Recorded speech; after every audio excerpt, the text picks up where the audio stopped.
Welcome back to the Transform Your Mind to Transform Your Life radio, podcast, and television show. I'm your host, life coach Myrna Young, and I'm so excited for this conversation today. As I was telling my guest, I bumped a whole bunch of people to get her on today because I think it's some information that we all need to know. So my guest today is Lena Derhally, and Lena and I are going to be talking about exploring the relationship between narcissism and social media. And we are going to target mass shootings as the basis of our conversations. So welcome, Lena. Thank you so much for having me, Myrna. It's a pleasure to be with you. Yes, it's definitely my pleasure. I'm hoping that my mind will be transformed as well as you guys before the end of this conversation. So let me give you a brief introduction to Lena. Lena Derhally is a licensed psychotherapist, certified in Imago relationship therapy. She was formerly a clinical instructor in the Department of Psychiatry and Behavioral Science at the George Washington School of Medicine, where she mentored medical students. Lena is passionate about anti-war movements and social justice, and she is the author of the book, The Facebook Narcissist, a comprehensive guide for understanding how narcissism on social media impacts our mental health, how we protect ourselves and our children, and from those effects as well as from narcissists, and how to use social media more mindfully. So it's a big topic, it's a deep topic, and I can't wait to get into it. But before we get into our topic, I always like to start off our conversation with, my guests telling a little bit about themselves and how they got to this particular point in their career. And one of the things I want to ask you, Lena, as we start off, is how did you transition from a psychotherapist into behavioral sciences? Do you have like a personal story? I do. I got really interested in narcissism, criminology, what they call personality disorders, because when I was in my 20s, I was in a relationship with a narcissist that was very verbally, emotionally abusive. And it really informed my career path. And I'm in a private practice now. But what I really wanted to do, I used to work with cancer patients, and I worked with mentally ill homeless people.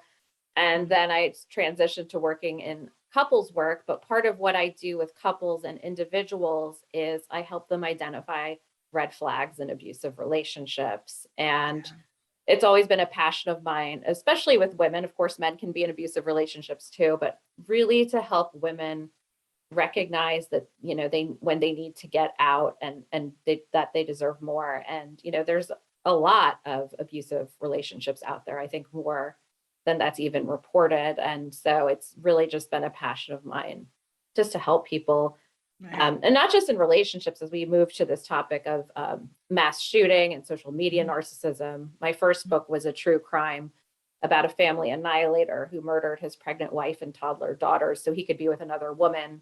Oh my God. And that book was also to sort of break down for people because he showed no warning signs. And so I really wanted to break this down for people to sort of see, well, how does something like this happen? How does somebody have this mask on for so long and then take it off and become this, really evil person? And so I sort of explore these themes of, you could say, evil narcissism, in hopes that we can educate people to protect people, because I think protecting ourselves from these toxic people is one of the, fundamental skills of life, especially for younger people. Wow. I'm getting chills here. I absolutely love it. Love this topic. And it's really interesting, but I became psychologically linked to narcissism after reading a book called the Psychopath Next Door. And that story resonated with me.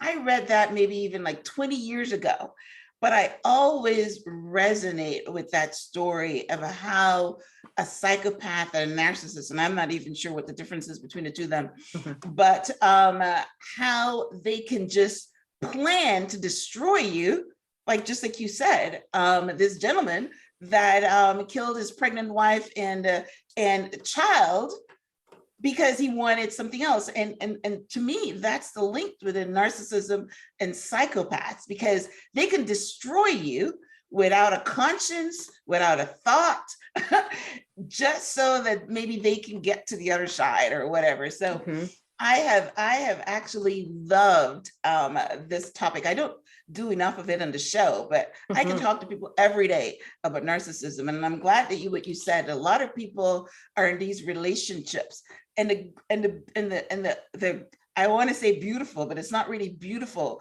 I want to say the amazing thing about these people is that, well, you know, we're going to get into the Facebook narcissists and the mass shooters, but the narcissists that I know, that I've heard about or read about, they're charming, they're beautiful, they're the life of the party, right? And you would not guess. Do you want to comment on that? Of course. And I think, you know, one of the important things you brought up is that there's a common theme with narcissists, sociopaths, psychopaths, and that's low to no empathy. And that is what gives them the ability to destroy others, or to, like you said, just to get ahead, even if it's just throwing someone under the bus at work. It doesn't have to be murder, but it's just this lack of conscience, no empathy, and they don't feel remorse. And I think it's really hard for people, you know, I call it quote unquote normal people, or people who don't have these antisocial traits, to even understand that somebody can't feel remorse or empathy. But that's why we're talking about this, is because you want to cut those people off. You don't want to have anything to do with those kind of people. It's self-protection. And that's a great book too. She actually has a sequel. Martha Stout, I believe, is the author. She has a sequel of that book, but yeah, very important book. Yeah, I mean, it's amazing because the story was so spellbinding, you know, so that's great. All right, so right off the bat, we want to get into the social media stuff. So one of the questions I have here is, what is the connection between mass shootings and social media? Bridge the gap for us. It's a great question, and there's a lot of connections. So I'm going to break them down. One, you know, the social media culture that we have today, especially, we're looking now at these mass shooters. They're getting younger, they're getting deadlier. In 2022 alone, almost all of them were under the age of 22. So one of the things, they're very much inundated and enmeshed in this social media culture. In fact, I found there's a counterterrorism expert named John Cohen who said almost every mass shooting attack in the past few years was inspired by online content, and threats were made online as well. So one, social media is inspiring these mass shootings. And I'll use some of the examples. Unfortunately, we're still fresh from some of the most heinous, horrific mass shootings, you know, we've seen between Uvalde and Buffalo, just to name a few. And so we'll start, you know, with Buffalo. All the evidence we have, and I'll just say that I don't use their names because, again, to go with social media, what they're interested in is notoriety and infamy. And so this is why we're seeing them live streaming these mass shootings. You know, they don't cover their face. They go in there with the death wish. They know that they either going to commit suicide or they're going to get killed, but they want everybody to be talking about them. And social media, and that's the narcissism link too, right? Is like narcissism is all about attention seeking, grandiosity, entitlement, thinking they're better than other people, and the lack of empathy. And so social media has given people with this wish to inflict their misery and hatred and rage on other people, this audience. They really want the audience. And so that's really dangerous. And so with the guy in Buffalo, you know, he live streamed this shooting and he invited people until they cut it off. Right. Yes. But he was also found this community of people. And one of the things I researched in my book was this concept of white supremacists radicalizing young men online. And one of the ways they do this is they start, you know, it's kind of a little bit vague. They have these memes that they show that are disguised in humor, but they're actually very offensive and they're racist, you know, and then they sort of have this, oh, you're a snowflake, like you can't take a joke.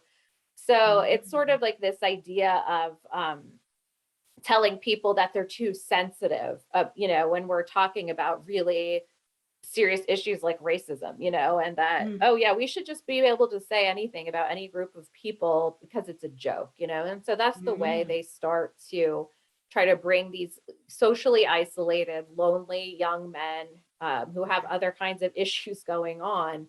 And then Mm. now they have this community online, and oftentimes it's, Mm. in the dark web. It's almost And like how the drug dealers work when they were recruiting people in the olden days, right? yeah, Yes, right. yeah. Mhm. So imagine now these networks they have, it's almost like international. And so a lot of the times these people in these networks are egging them on to sort of do these kind of things. And so Wow. now here they are, oh, they want to impress their community. They want this sort of badge of honor. And so I had this quote from the shooter from Buffalo, who, Mm. we have the information that I think that he was radicalized online. And, Mm. when he was 18, this was December, I believe, of 2021, he wrote, Mm. "It's time to stop shit posting and time to make a real life effort shit post.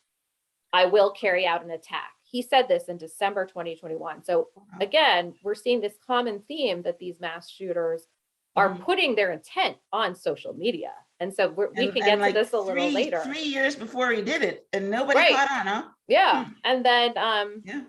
then he, at the time, he had identified March 15th, 2022. That was the date. He had even identified a date for his attack because it was the third anniversary of the mass shooting from Christchurch, New Zealand, where they killed 51 Muslims at the mosque. And so that Wow. mass shooting in Christchurch has inspired like a whole lot of online communities of wanting to mimic these attacks, which is also very disturbing. But that's the I one. have never heard that part before. It's news to me. Yeah, That's it's wow. very, yeah, it's Hmm. it's terrifying actually.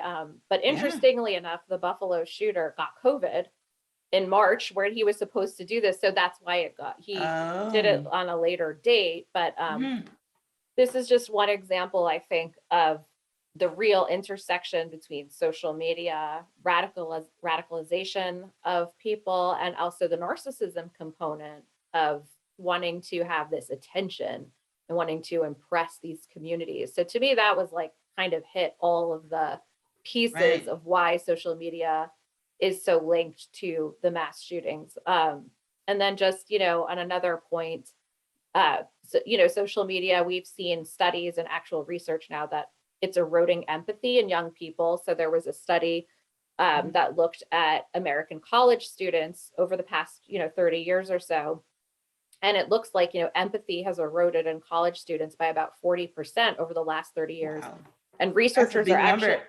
it is, Yeah. and Yeah. researchers are attributing this to social media because social media is like, we used to have town halls and people would discuss things in person, and now somebody's just kind of behind a screen, and it's dehumanizing when you're not having these sort of real interactions with humans anymore. And then there's also this culture of like, oh, if you didn't post it on social media, it didn't happen, and this keeping up with the Joneses and the influences of these Kardashian lifestyles. Like everything is narcissistic, on social media, and it's all about, Right. body image and being vapid and material wealth and documenting everything, and everybody has to see everything, and everything has to get likes and validation. And I think all of these things together also erode empathy. So, that's just another piece of it, I think, of Wow. just.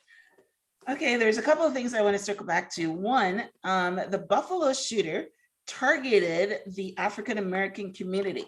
And you said something in when you were talking a minute ago that these online communities kind of ignite racism by white supremacy. Did you was How did you respond to that? Was that what he was trying to do from your research? Was he radicalized? That's a nice word, to go after and kill Black people. I think I'm gonna say he probably already was not right in the head, either like he had some kind of personality disorder.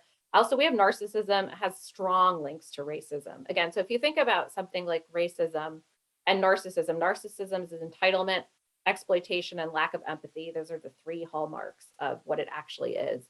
And Mhm. racism is all about entitlement and lack of empathy. Like, I am better than Better than you you. Okay, and got you you. are lower than me. And so I Okay. think he probably already had these traits, but you know what, again, these FBI researchers who have been, you know, looking into that case Mhm. do seem to believe that whatever was in there was brought out even more. The hatred Mm. becomes even more. It's Okay.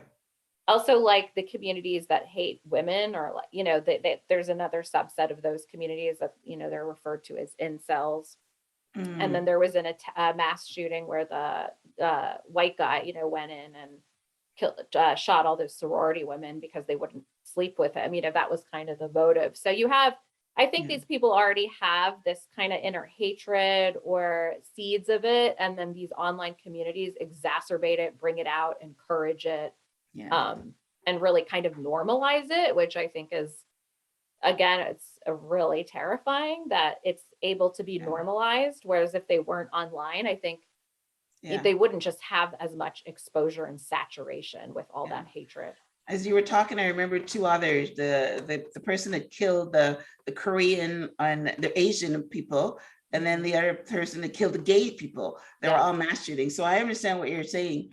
And that's probably why Russia and those countries don't allow social media, because they know that somebody can go in and have these communities to do something, you know, or organization. And even you know, it's not mass shootings, but even what happened in our capital on January the 6th, it was all a community that put that together. So I'm seeing what you're saying. These Yeah. online communities are dangerous.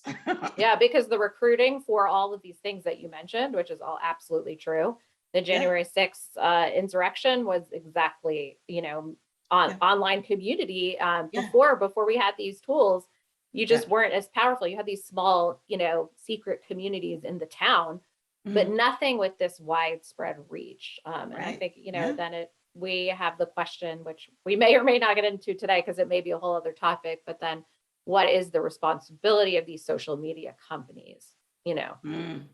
given that all Yeah, of well, this is, Facebook, well, it's Facebook on Instagram. I'm not sure what's going on Instagram, but I do know that, you know, Facebook is the social media that they prefer, and Facebook tries, but you're right. Don't let's dilute our conversation with that. But you're right. I think yeah. that they are trying, because I think they were sued the other day. So they're trying to stop that. But I want to circle back to something you also said. You're saying that young people are becoming less empathetic. Now that's new information to me. I agree that young people are all, you know, into body, and everybody is getting the booty, and you're right, everybody is documenting everything that they do because they want the likes and they want the validation. And then a lot of the influencers say that people go on their page and say nasty things. So I know that they like to hide behind a mask and shoot people down, but I did not know that that allowed you to not have empathy. What's the connection? Yeah, I mean, I think again, when I'm looking at like younger girls or cyberbullying, so we also, when I was doing research for my book, there's so much studies and evidence that narcissism and sadism is actually linked to cyberbullying.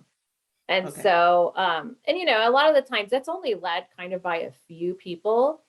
But, you know, kids, they're impressionable. They want to jump on the bandwagon. And so, say, you know, they're talking about somebody online, it's so much easier to type out a sentence and say, you know, so and so is a hoe or whatever, you know, you're going to say about that person, Yeah. and spread that message around. Or, you Hmm. know, one of the Hmm. things that I think is really problematic is the spreading of, you know, nude photos of girls without their consent. There's actually, you know, Hmm. lawyers who take on these cases, Hmm. revenge porn, I guess, you know, it's called, things like that. Well, Um, and yeah, again, it's like you're not seeing the person. It's just so easy when you're behind a computer yeah, screen to be right. mean. And Yeah. when you're Especially when you anonymous have a too. screen name that nobody even knows who you are. Right. Right. Yeah. When you're Right. anonymous, forget Right. about it. And so Yeah. that alone erodes our empathy, and, you know, and we become Mm. reactionary too. And, you know, I've even had moments myself where I've had to be like, okay, would you say that if you were in person? And if the answer is no, I don't do it. But like, there's, I'm not above it either. Sometimes I want to be out there just being, because it's easy to be part of the mob. And especially again, when you're anonymous or it's not linked to your full name, or even if it is linked to your name, you're on Facebook and you start to get into a debate with somebody about whatever, it's easier to get hot-headed and, forget about the real person behind the screen. So I think that's, again, a big piece of where we're seeing social media reducing empathy. Wow. You're not giving me much confidence for the future of our young people. All right. Now, like we said, we had a great conversation so far about narcissism and psychopaths and empathy and all that stuff. So I understand if we're talking about the psychopath next door, somebody, or the gentleman that you wrote about in your book, that he killed his family because he wanted something or whatever. So I understand narcissism. But why does narcissist now wants to kill a whole bunch of people? Can you make the connection? Why is a narcissist a mass murderer all of a sudden? Yes. So again, I'm going to go back to the science and the research, because I think that's really important that we have, that we have that base. There's a guy out of Ohio who, Ohio State, I believe is his university. He's done a lot of research on violence, and a lot of my work too, I focus on violence prevention. And his work found that the majority, or I say a significant, not majority, significant number of mass shooters are what he would call aggrieved narcissists. And, looking at, again, FBI profilers and counterterrorism experts and people who profile the mass shooters, all agree that the common theme here is the word aggrieved as well. And so there's a score to settle when they're aggrieved. It's higher level than rage. It's, I feel that something was done to me and I'm angry and I have a score to settle. I'm going to make everybody pay. And so that's why another connection that we see with these mass shooters is that they've been bullied. And so I think there's another part when we're just talking about empathy as a society. I think we need to do so much more work just on bullying in general, because I also think that bullying is part of what pushes these people over the edge and makes them want to settle the score. And, again, there's no excuse for what they do ever. But I do believe a big part of why they're so aggrieved is the teasing, the bullying. Sometimes the bullying in a lot of these cases that I've studied has been very incessant. I know we'll go to Uvalde for an example, since that was recent. And I believe the Uvalde shooter was 100% a sadistic psychopath, a really dangerous person. I don't think there's anything anybody could have done to actually intervene, at least with, making him into, I just think he had no empathy. He had even Google searched, I think he thought he was a sociopath. I think it was like, I am a sociopath or so, he knew he was. But everybody who knew him he was mercilessly teased. He had a stutter. People really made fun of him to the point where he ended up dropping out of school. And I think the anger, and especially if you have these tendencies to begin with, narcissism, there's a type of narcissism called covert narcissism, where there's a lot of anger and rage about not being recognized for how special you are. So you think about these kids, and I think they are really like, I'm going to show you, I have a score to settle and I'm so angry and I don't have empathy, and I'm just going to go and take out my anger and all my grievances out on everybody. And so essentially, I think what we're saying is there's this combination of aggrieved narcissists who are craving attention. And this, a lot of times, also there's another common theme with a lot of mass shooters. There can also be sexual assault, different variations of abuse, or drugs in their home of origin. So, they're not really, but then you have some mass shooters like the Sandy Hook one, who grew up in a divorced home, but nothing really other. He was just, again, I would call him a bad seed, like, just somebody, I think, born void of empathy. Yeah, you can actually be born that way. Yeah. Okay. Well, yeah, because as you were talking, I was thinking of, I don't study this, so I don't know, the links or whatever, but I do remember the guy that had Asperger's, that took out the kids that was in Sandy Hook. There was another one, but and then we have the one in Parkdale. So why is it, like, say that you're an aggrieved person, you've been bullied by high school students. Why do you go to the elementary schools and kill babies? I think, you know, again, that's going back to the narcissism piece, is they want to make this big impact, right? What's going to make the biggest impact? You know, they want other people to suffer. What's going to bring them the most attention and make the biggest statement? That is true. That's what I believe. You know, I can't say That is true. that's fact, but knowing what I know. And again, the lack of, it's the biggest impact, is like, this is going to cause the most pain, the most suffering, the most hurt, the most attention. True. And as we know, I mean, I think Uvalde and Sandy Hook, I mean, two of the worst things we've ever seen in this country. It's just so unfathomable. I mean, all of them are bad. All of them are horrible, but there's something about, well, there's 4 of them, I think I remember. You're calling the Sandy Hook and the Uvalde, but there's the Parkland, and then there was another one that I don't remember, but yes. There was Columbine, which was actually kind of the catalyst of all of them, which was back in 1998. Right. Or 99. So, I mean, not only is the parents suffer, but the kids suffer, and they suffer for life. And then the school, like Uvalde, they've got to burn the school down because nobody wants to go back there. So you're correct. If you're looking for impact, that is the best way to get impact. So wow. So what we're saying is, not only they have no empathy and they're narcissistic and they want revenge, but they also want impact. They want recognition. Wow, there's a whole bunch of things bunged up in that whole word. And I can't say this is all of them as a whole, because there's so many mass shooters and they're in different scales, but I think, you know, we can say a significant amount, this is what's going on. Well, I know that when you're taking a sample, there's always going to be ones that are outside the parameters, but you say most, and that's basically, you know, what most means. It's not everybody, but most, right? Okay. And there is some research to back that up as well. Right. Studies so I think you're hitting the nail. I think you're hitting the nail right on the head with our conversation. So if you were to backtrack a little bit and move off from the mass shooters, you start off by saying that you were in a narcissistic relationship, and one of the things that you do is you counsel women in how to recognize the signs and get out of these relationships. So what are some of the signs and personality traits of a narcissist in a relationship? Yes. So you mentioned at first, Myrna, when we were talking, to circle back about how charming they are. And so not all, there are, again, these covert or what's called vulnerable narcissists that aren't as grandiose and charming, but they, whatever it is, when you're in a romantic situation or even a friend, right?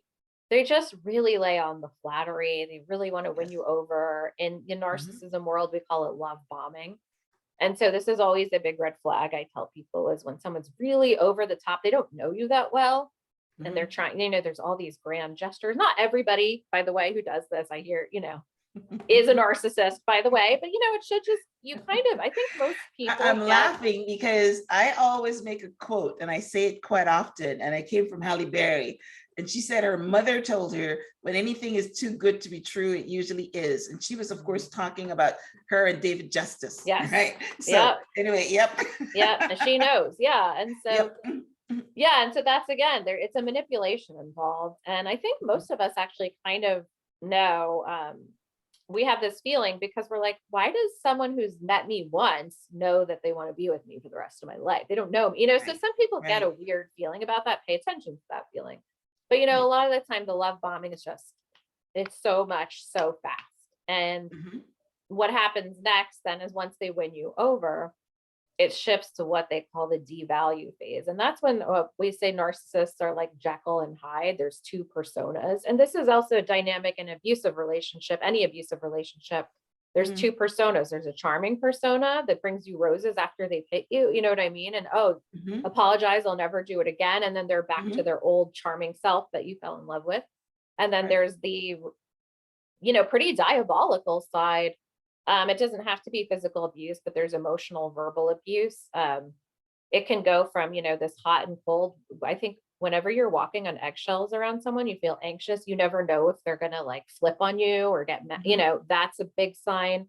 The gaslighting, which is like making you question your reality, telling you, oh, you're too sensitive. They'll say something really horrible to you.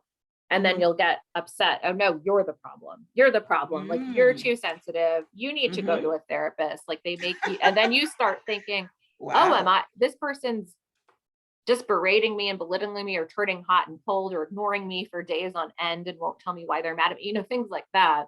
Mhm. Am I the problem here? And so they'll make you almost go into a place where you're questioning your sanity. So there's, all kinds of things they do.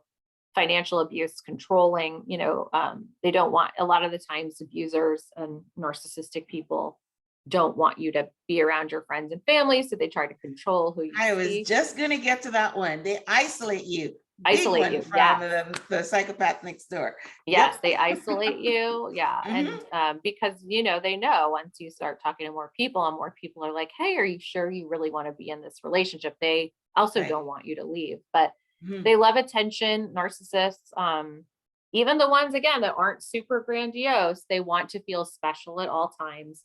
It's called narcissistic supply, and that's where the love bombing comes in. And a lot of the times that's why narcissists have children, is because they want that supply of people, to bring them attention, make them feel special. So, but basically the motivations of narcissists are, attention seeking, feeling special, but also having the little empathy because they're so centered on themselves. They don't have empathy for others, and Right. the entitlement.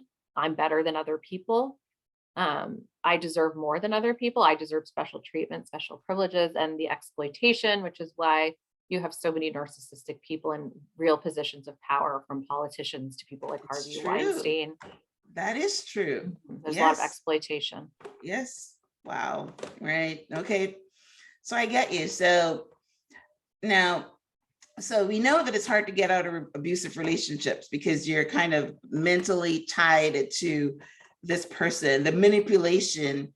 So how do you coach people if they know that their boyfriend, girlfriend is a narcissist, to get out? Just run? Or Yeah, I think that's my goal actually with most people. Now, I do, since I'm also a couples therapist, I will get people who actually kind of know my work now. And sometimes I'll have people call me and say, oh, my mom or my friend thinks my husband or my boyfriend's a psychopath or a narcissist. And, I'll get some more information, and usually I'm like, I don't do couples therapy with psychopaths or narcissists because it doesn't really work. I mean, it can, but it depends on the scale of narcissism. A lot of the that's times, a good point. They yeah, can't change. most of the time, yeah. Now, there's some therapists that Wow. believe they can. Again, it depends on the degree, but like if you have a really serious narcissist with, there's a lot of infidelity, no empathy, a lot of abuse, like that kind of thing, I'm like, absolutely not. If you want to work with me as an individual to like try to understand why you're in that type of relationship and like Yeah. want to try to take the steps to leave, then I will work with you. Mhm. And so that's more of the, the work that I try to do is, and Mhm. hopefully it's when people are just dating, and not married yet, where there's, or don't have kids with the person, where Yeah. there's, because as you know, custody and all these things can get Yeah. really Well, messy, really ugly, right. financial, if you're not financially empowered. And there's something called trauma bonding, which you alluded to, which is when somebody has a very hard time leaving their abuser because Yeah. the cycle of, abuse and not abuse or whatever creates this trauma bond, and it makes it really Mhm. hard for people to leave because they're just Leave. in this sort of like psychological prison and dynamic, and you Mhm. can't really understand it until you've really been in it. But I think, as a culture, we Yeah. need to have a lot of empathy for people, because there's always this, oh, why didn't she leave him, Why did you without leave? really Right. understanding the deep, psychological wounding and trauma that's happened and why it's so hard. Wow. Wow. Well, I know this was going to be an excellent conversation. I'm learning so much from you. But one of the things I want to get to before we get to your book is you mentioned that most of the mass shootings now are from people under 22. That's a horrible, horrible statistic. which means that most of them are still living at home. So what can parents do to recognize the signs? One of these mass shooters got the gun from their parents. So, I mean, why wasn't the parents noticing all these signs and allow them to be around weapons? And I think the last guy, this father bought the gun for him, right? Right. And and the Sandy Hook, the mother bought the AR-15s, the assault rifles, to her son, who was very obviously troubled. But with her, apparently there was a lot of, and he killed her first. The Sandy Hook, he killed his mother first. That he really kept it hidden. I mean, his plans hidden from his mother, but also the Sandy Hook guy was, writing stories as about a grandmother going into a school and killing children. So again, you have these sort of writing on the wall. Now, is every child who's writing a story about killing or like violent depictions going to do this? No, but I think that is something, if you're a parent, you want to pay attention. Like, maybe we need to explore this further. Maybe we want to talk to a therapist about this if this becomes a pattern where there's, anything that makes you question, like this obsession with violence or wanting to kill other people, like that may be an indication.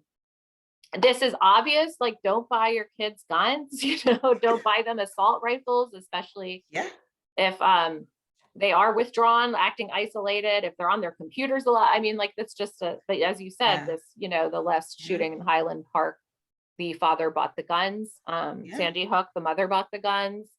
The Uvalde guy, he actually tried to get a relative to buy him guns before he turned 18, and the relative refused, so but then this begs the question again of, which is a whole other topic, of raising, at the very least, raising the age of who can buy these guns. But anyway, that's a whole other. I actually couldn't believe that was shot down in the Senate the other day, and they were,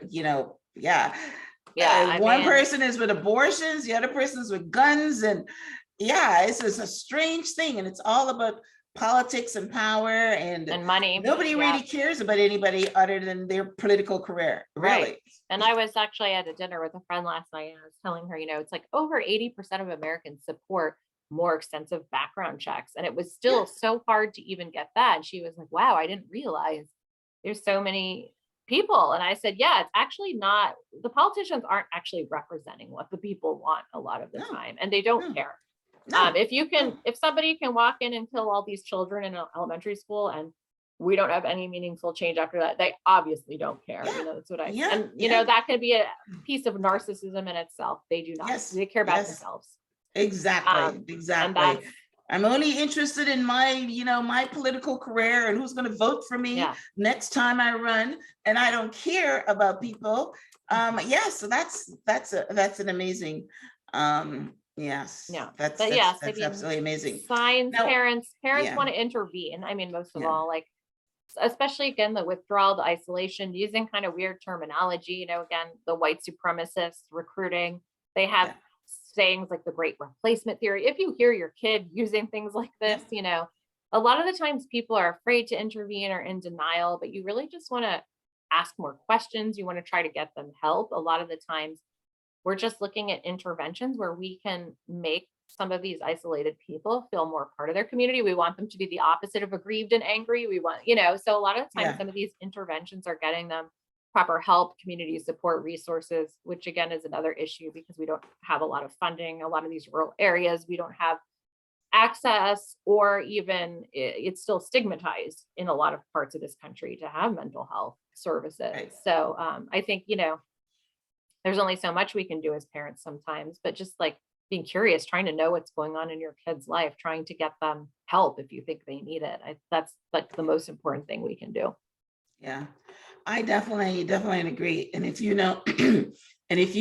that your child is in any way or shape, not fully there, but has a mental health issue of any kind, even if it's, one of the kids had Asperger's, which means he wasn't he wasn't a social person.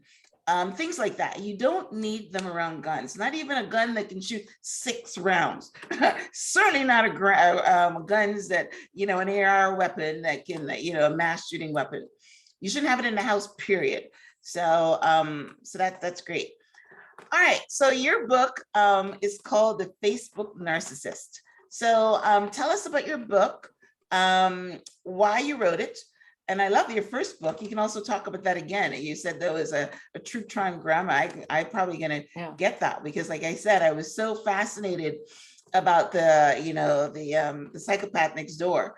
You know, I love, not that I love these stories, but I love to understand human behavior, which is why, you know, I'm into mindset. So that would be fascinating. I would love to talk about that book again. Yeah. I'm definitely going to link out to that book on the show page to talk about the two. Talk about your book, The Facebook Narcissist. You said that you're still a coach, so let people know how they can get a hold of you and connect with you on social media and all that. Sure. So my second book, which is just recently out at the end of May, is The Facebook Narcissist. How to identify and protect yourself and your loved ones from social media narcissism. And it was really inspired. You know, I have kids and they're not old, they're not teenagers yet, they're in elementary school. But, you know, it was inspired by this idea of everything we're getting bombarded with on social media and what it's doing to our culture, from influencers and celebrities to family disputes, to catfishing, to infidelity, to cyberbullying, cyber stalking, trolling. You know, there's a chapter about false narratives. What does it mean when people create false narratives on social media and how that links to narcissism? So each chapter is a different theme and how social media is linked to narcissism. And then one of the last chapters is about racism, politics, social media, and how that links to narcissism as well. And so it's just a comprehensive guide about how narcissism on social media is impacting all of us. And how in consuming it, and what does it mean when we're consuming all this content that's being put out by narcissists. So it's not just, ooh, here's a narcissist on social media, but what is it doing to my mental health when I'm exposed to all of this narcissism, whether it's vanity, whether it's bullying, trolling, like what is this doing to me, my family? And how do I want to use it mindfully? How do I want to raise my children to use it in a way? So it's basically just a guide, giving people a lot of information, and there's food for thought and questions at the end of every chapter that make people think about how they want to use social media for them and their kids. There's a couple parenting chapters. I think one of the interesting parenting chapters is how much should we as parents be posting about our kids on social media? And so I'm not telling people what to do, but giving them, hey, these are some of the consequences. There's a lot of case studies in it, so you can hear about real narcissists on social media. So it's got everything in there. And then my first book is a true crime, and it's called My Daddy is a Hero: How Chris Watts Went from Family Man to Family Killer.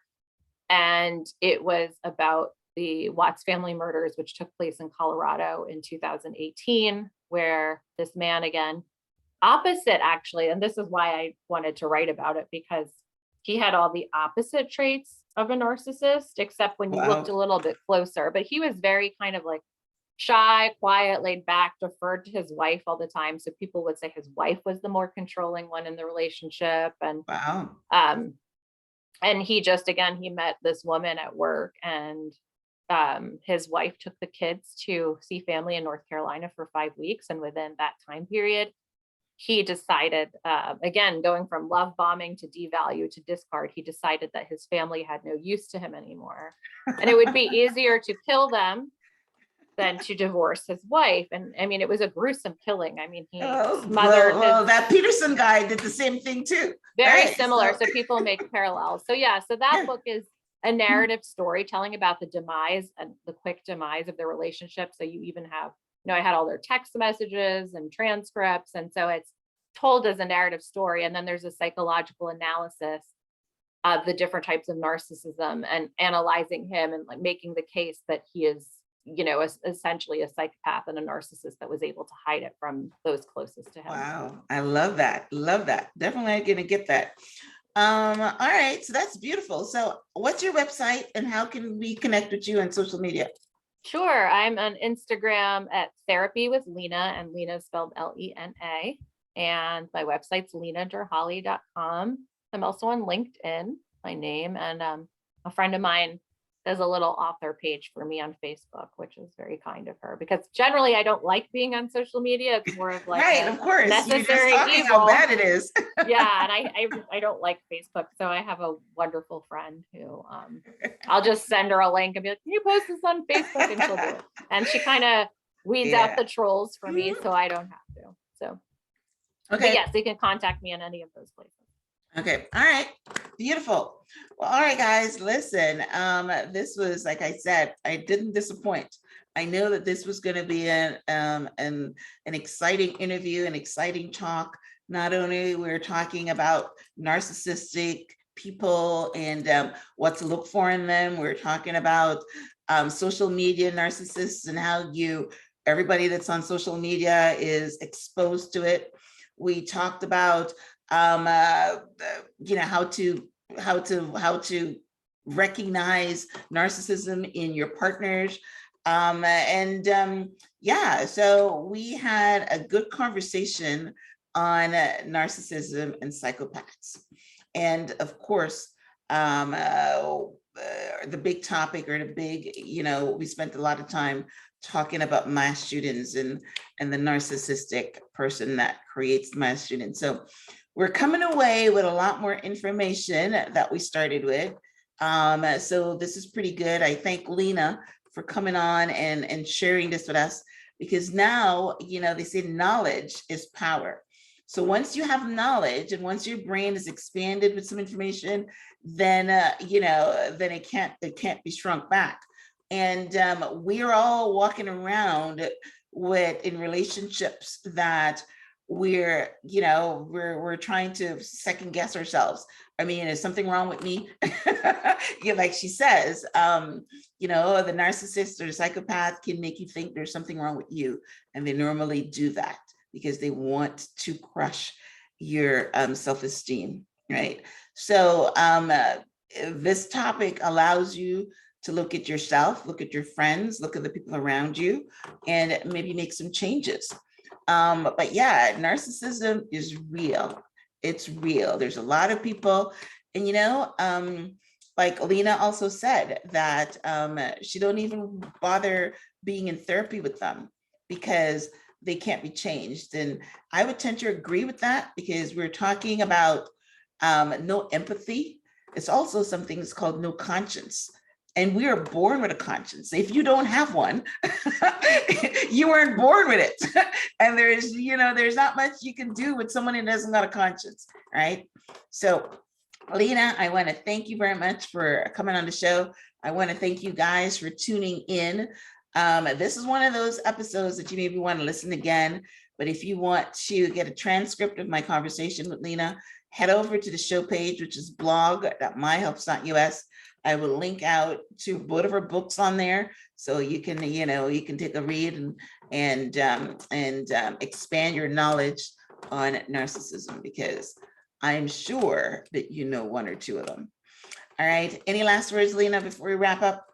I think you summed it up beautifully. To say amen to all of that, and thank you so much for having me. It was an honor to be with you today. All right. Well, listen, thank you, Lena. And listen, thank you guys for tuning in. And we went over a little bit. So until next time, namaste.